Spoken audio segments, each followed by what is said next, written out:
ഞാനിങ്ങനെ വണ്ടിയിൽ യാത്ര ചെയ്യുന്ന സമയത്താണ് ഇതാ ഇങ്ങനെ ഒരാൾ എൻ്റെ മുന്നിൽ വന്ന് പെട്ടത്. ഈ മച്ചാനെ ഓൾ കേരള എന്നൊക്കെ എഴുതിയിട്ടാണ് വണ്ടിയുമ്പോൾ പോകുന്നത്. അതായത് ഒരു സൈക്കിളാണ്.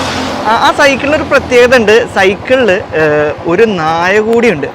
അപ്പോൾ ഇത് എവിടേക്കാണ് യാത്ര എന്താണെന്ന് നമുക്കറിയില്ല.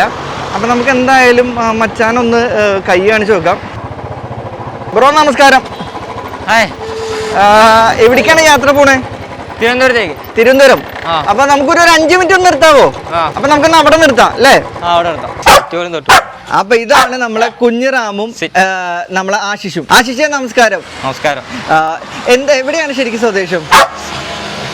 നീ പറയണ്ട, ഞാൻ പറഞ്ഞോളാം. ശരിക്കും സ്വദേശം എന്ന് പറയുകയാണെങ്കിൽ കണ്ണൂർ പിലാത്തറയായിട്ട് വരും. കണ്ണൂർ പിലാത്തറയാണ്. അപ്പൊ നമ്മൾ ഈ യാത്ര അവിടെ നിന്നാണ് തുടങ്ങിയത്? അവിടെ അല്ല, തുടങ്ങിയത് കാസർഗോഡ് നിന്ന് എവിടേക്കാണ് യാത്ര പോകുന്നത്? കാസർഗോഡ് നിന്ന് തിരുവനന്തപുരത്തേക്കാണ് യാത്ര പോകുന്നത്. എന്താണ് നമ്മൾ ഈ യാത്രയുടെ ഉദ്ദേശം, ലക്ഷ്യം എന്തായിരുന്നു? യാത്രേന്റെ ലക്ഷ്യം എന്ന് പറഞ്ഞാല് ഓരോ സ്ഥലങ്ങളിൽ പോകുമ്പോൾ അവരുടെ പെരുമാറ്റവും കാര്യങ്ങളൊക്കെ ഉണ്ടാവില്ലേ, അതായത് ഓരോ നാട്ടിലെ ആൾക്കാരെ കൾച്ചറും അവിടുത്തെ ഇതൊക്കെ അറിയാനാണ്, അത് എക്സ്പ്ലോർ ചെയ്യാനാണ് ഉദ്ദേശിക്കുന്നത്. അത് എക്സ്പ്ലോർ ചെയ്യാനോ. ഓക്കെ. ഓരോരുത്തരുടെ സ്ഥലങ്ങളൊക്കെ കാണാനും. അപ്പോൾ ആശിഷ് എന്താണ് ശരിക്കും പഠിച്ചിട്ടുള്ളത്? എന്താ ഇങ്ങനെ ഒരു പാഷൻ തിരഞ്ഞെടുക്കാനുള്ള കാരണം എന്താണ്? പാഷൻ തരണ അങ്ങനെയില്ല, ജസ്റ്റ് നമ്മളൊരു വൈബ്, ആ ഒരു വൈബിലുണ്ട് ഇറങ്ങി തിരിച്ചു അല്ലേ? അപ്പൊ ഇത് നമ്മൾ ആദ്യത്തെ യാത്രയാണോ അല്ല അതിന് മുമ്പ് നമ്മൾ യാത്ര ചെയ്തിട്ടുണ്ടോ? മുമ്പ് യാത്ര ചെയ്തിട്ടുണ്ട്, ഞാൻ ബൈക്കിലാണ് യാത്ര ചെയ്തത്. നമ്മളെ ഈ കൊച്ചു റാമിന് ഇപ്പൊ എത്ര വയസ്സായിട്ടുണ്ട്? ഇവനിപ്പോ 5 മാസമായി. 5 മാസമായി. അപ്പൊ ഈ റാമിനെ നമ്മൾ കൂട്ടിയിട്ട് ആദ്യത്തെ യാത്രയാണ് അല്ലേ? അപ്പൊ നമ്മൾ ഈ യാത്ര ചെയ്യുന്ന സമയത്തൊക്കെ നമുക്ക് താമസം അങ്ങനെയുള്ള കുറെ കാര്യങ്ങളൊക്കെ ഉണ്ടാവുമല്ലോ, അതൊക്കെ എങ്ങനെയാണ് നമ്മൾ ഈ യാത്രയിൽ സെറ്റ് ആവുന്നത്? അത് കൂടുതലായിട്ട് പെട്രോൾ പമ്പ് യൂസ് ആക്കാം. പിന്നെ നമ്മൾക്ക് എത്തിപ്പെടാൻ പറ്റാത്ത സ്ഥലം ഉണ്ടാവുമല്ലോ. അതായത് ഒരു പെട്രോൾ പമ്പ് ഇപ്പോൾ റോഡ് പണി ആയതുകൊണ്ട് ഭയങ്കര ഡിസ്റ്റൻസ് ആയിട്ടാണ് പമ്പുകൾ വരുന്നത്. അതെ. അപ്പം കൂടുതലായിട്ട് ഇതുപോലുള്ള ഒഴിഞ്ഞ ഹോട്ടലും കാര്യങ്ങളെല്ലാം ഉണ്ടാവും. അപ്പം അതിൻ്റെ ബാക്കിലോ ഒരു ഓപ്പൺ പ്ലേസ് ആയിട്ടുള്ള സ്ഥലങ്ങളിൽ നമ്മളെ ഈ യാത്രയിൽ റാമിനെ കൂട്ടാനുള്ള കാരണം എന്തായിരുന്നു? ഇവൻ ചെറിയ രീതിയിലുള്ള ട്രെയിനിങ് ഒക്കെ ഞാൻ കൊടുത്തിട്ടുണ്ടായിരുന്നു. അപ്പോൾ ആൾ എൻ്റെ കൂടെ ഉണ്ടായാലും എനിക്കൊരു ധൈര്യം. അതായത് ഇപ്പൊ തന്നെ കൂട്ടിന്ന് പുറത്തിട്ടിട്ട് ആശിഷിന്റെ അടുത്ത് നിൽക്കുന്നുണ്ട് അല്ലേ? അവന്റെ സ്നേഹ പ്രകടനങ്ങളാണെന്ന് തോന്നുന്നു അല്ലേ? ഭയങ്കര സ്നേഹ ആൾക്ക്. എന്താണ് ശരിക്കും ആശിഷ് ബ്രോ എന്താണ് പഠിച്ചത്? ഞാൻ ഓട്ടോമൊബൈൽ എഞ്ചിനീയറിംഗ് പഠിച്ചത്. ഓട്ടോമൊബൈൽ എഞ്ചിനീയറിംഗ് കഴിഞ്ഞിട്ടാണ് ഈ ഒരു വൈബിന് ഇറങ്ങിയിരിക്കുന്നത്. ഓക്കെ. അപ്പൊ നമ്മൾ ജോലി ചെയ്യണം എന്നൊക്കെ ഉള്ള ഒരു പാർട്ട് ഇനി ഇത് കഴിഞ്ഞിട്ടായിരിക്കും? ഇത് കഴിഞ്ഞിട്ടായിരിക്കും. ഓക്കെ. ഒരു 1 ഇയർ ഞാൻ ഈ യാത്രയിൽ തന്നെ എടുത്തതാ. ഓക്കെ. അപ്പൊ വീട്ടില് എങ്ങനെയാണ്? വീട്ടിൽ ആരൊക്കെ ഉണ്ട്? വീട്ടിലുള്ളവരെ ഇതെന്താണ് സപ്പോർട്ടൊക്കെ എങ്ങനെയാണ്? അമ്മ ഭയങ്കര സപ്പോർട്ടാ.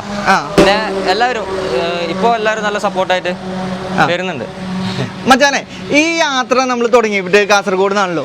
അപ്പൊ ഈ ഏകദേശം മലപ്പുറം ജില്ലയുടെ ബോർഡറിൽ വെച്ചിട്ടാണ് ഞാൻ താങ്കളെ കാണുന്നത്. അപ്പൊ ഈ ഒരു യാത്ര ഈ സമയത്തിന്റെ ഉള്ളില് ആളുകളുടെ സപ്പോർട്ട് എങ്ങനെയുണ്ട്? നല്ല രീതിയിൽ സപ്പോർട്ടാണ്.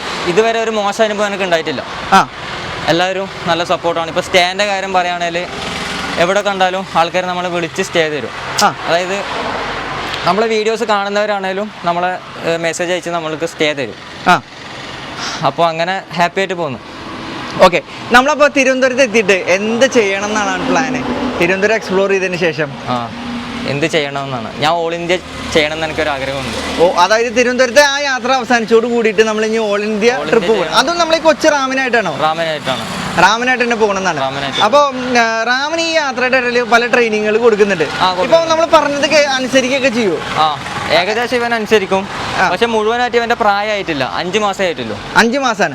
ഇത് ഏത് ഇനത്തിൽപ്പെട്ട ഡോഗാണ്? ലാബ്രഡോർ ഡോഗ് ആണ് അല്ലേ? ആശിഷ് ബ്രോ, അപ്പൊ നമ്മൾ ഈ യാത്രയിൽ നമുക്ക് നല്ല എക്സ്പെൻസ് ഒക്കെ ഉണ്ടാവുമല്ലോ, അതൊക്കെ എങ്ങനെ നമ്മൾ മെയിൻറ്റെയിൻ ചെയ്യുന്നത്?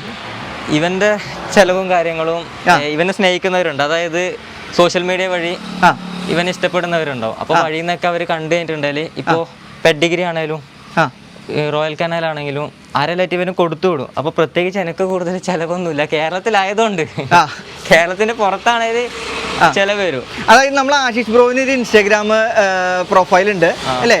യൂട്യൂബ് ചാനൽ ഉണ്ടോ? യൂട്യൂബ് ചാനൽ ഉണ്ട്. അപ്പൊ അതിന്റെ പേരെന്താണ്? ഐ ആം സ്ട്രേഞ്ചർ എന്നാണ് പേര്. I am stranger. അപ്പൊ ആ മച്ചാന്റെ ആ പ്രൊഫൈലും ആ ചാനലും ഒക്കെ ഫോളോ ചെയ്യുന്ന ആളുകൾ ഈ യാത്രയിൽ തീർച്ചയായിട്ടും സഹായിക്കുന്നുണ്ട് അല്ലേ? അപ്പൊ മച്ചാന് ഒരു എക്സ്പെൻസ് ഉണ്ടാവല്ലോ, ഫുഡ് മറ്റുള്ള കാര്യങ്ങളൊക്കെ, അതൊക്കെ എങ്ങനെയാണ് മെയിൻറ്റെയിൻ ചെയ്ത് പോകുന്നത്? എനിക്ക് യൂട്യൂബ് റവന്യൂ യൂട്യൂബിൽ നിന്ന് റവന്യൂ ഉണ്ട്. അപ്പൊ അതിലാണ് പോകുന്നത്. അപ്പോൾ ഇനിയിപ്പോ ഒരു വലിയൊരു ആഗ്രഹത്തിന്റെ പുറത്താണ് ഇപ്പൊ ഈ യാത്ര. അതായത് കാസർഗോഡ് മുതൽ തിരുവനന്തപുരം വരെയുള്ള യാത്ര. അത് കഴിഞ്ഞ ഓൾ ഇന്ത്യ ട്രിപ്പാണ്. ഓൾ ഇന്ത്യ അത് നമ്മളെ റാമുമായിട്ട് മച്ചാനെ. നമ്മളൊരു യാത്ര പോകുമ്പോ സാധാരണ ആൾക്കാരുടെ കയ്യില് വലിയ ബാഗും അതുപോലെ കുറെ സാധനങ്ങളൊക്കെ കാണും. ഇപ്പൊ ഇവിടെ നോക്കിക്കഴിഞ്ഞാൽ മച്ചാന്റെ കയ്യില് ആകെ 2 ബാഗും ഒരു ചെറിയ തോർത്തും മാത്രമാണ് കാണാനുള്ളത്. അതെന്താ അങ്ങനെ? അത് നമ്മളെ ഈ ഷർട്ട് ഉണ്ടല്ലോ, ടീഷർട്ട് ഉണ്ടല്ലോ, ഇത് എലാസ്റ്റിക്കാ. അപ്പൊ ഇത് നമ്മള് 2 ദിവസം നമുക്ക് യൂസ് ആക്കാം. ഒരു 2 ദിവസം കണ്ടിന്യൂ ആയിട്ട് യൂസ് ആക്കാം. അതിപ്പോ ഇന്ന് ഞാൻ കെടുക്കാൻ നേരം അലക്കി ഇട്ട് കഴിഞ്ഞിട്ടുണ്ടെങ്കിൽ രാവിലെ ആകുമ്പോൾ അത് ഉണങ്ങി കിട്ടും. അപ്പൊ പെട്ടെന്ന് ഉണങ്ങി കിട്ടും. അതുപോലെ തന്നെ പാൻറ്റും പെട്ടെന്ന് നമ്മൾക്ക് ഉണങ്ങി കിട്ടും. അപ്പൊ നമുക്ക് 2 ജോഡി ആകെ വേണ്ടു. 2 ജോഡി ആകെ വേണ്ടു. അപ്പൊ പിന്നെ അത് മാത്രല്ല നമ്മളെ കുറെ വെയിറ്റ് കുറയും തോന്നുന്നുണ്ട് അല്ലേ? വെയിറ്റ് കുറയും. ഇപ്പൊ ഈ നായ്ക്കുട്ടീനെ വെച്ചിട്ട് നമ്മള് സൈക്കിൾ ചവിട്ടി പോകണെച്ചെങ്കില് അതിനും വെയിറ്റ് ഉണ്ട്, നമ്മുടെ ഡ്രസ്സിനും വെയിറ്റ് ഉണ്ട്, നമ്മളും വെയിറ്റ് ഉണ്ട്. അപ്പൊ അതെങ്ങനെ നമ്മൾ ഈ യാത്രയിൽ അത്രയും വെയിറ്റ് കുറെ ദൂരൊക്കെ യാത്ര ചെയ്യുമ്പോൾ മടുക്കില്ലേ? ഞാൻ ബ്രേക്ക് എടുത്തിട്ടാണ് യാത്ര ചെയ്യുക. അതായത് ഒരു 10 കിലോമീറ്റർ കണ്ടിന്യൂ ആയിട്ട് ഓടിച്ചിട്ടുണ്ടെങ്കിൽ പിന്നെ അവിടെ കുറച്ച് സമയം റെസ്റ്റ് എടുക്കും.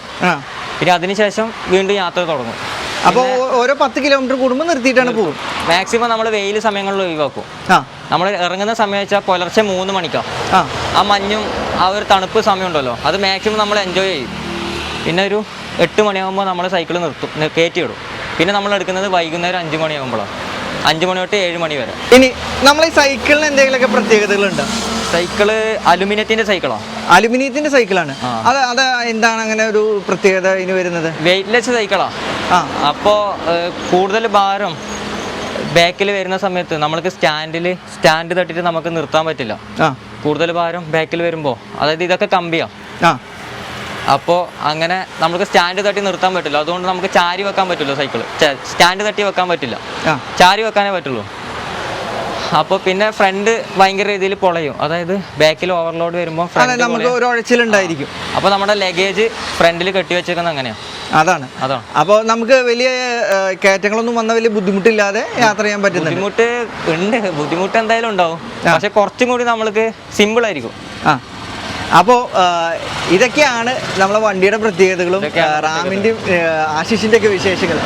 അപ്പം മച്ചാനെ എന്തായാലും എത്രയും പെട്ടെന്ന് വളരെ സേഫായിട്ട് തിരുവനന്തപുരത്ത് എത്താൻ പറ്റട്ടെ. അടുത്ത യാത്ര ഓൾ ഇന്ത്യ യാത്രയും ചെയ്യാൻ സാധിക്കട്ടെ എന്നുള്ള ആത്മാർത്ഥമായിട്ട് പ്രാർത്ഥിക്കുകയാണ്. അപ്പോൾ നമുക്ക് കണ്ടുമുട്ടാൻ പറ്റിയതിൽ വളരെ സന്തോഷം. അപ്പോൾ ബ്രോ എല്ലാവിധ ആശംസകളും. ഓക്കെ.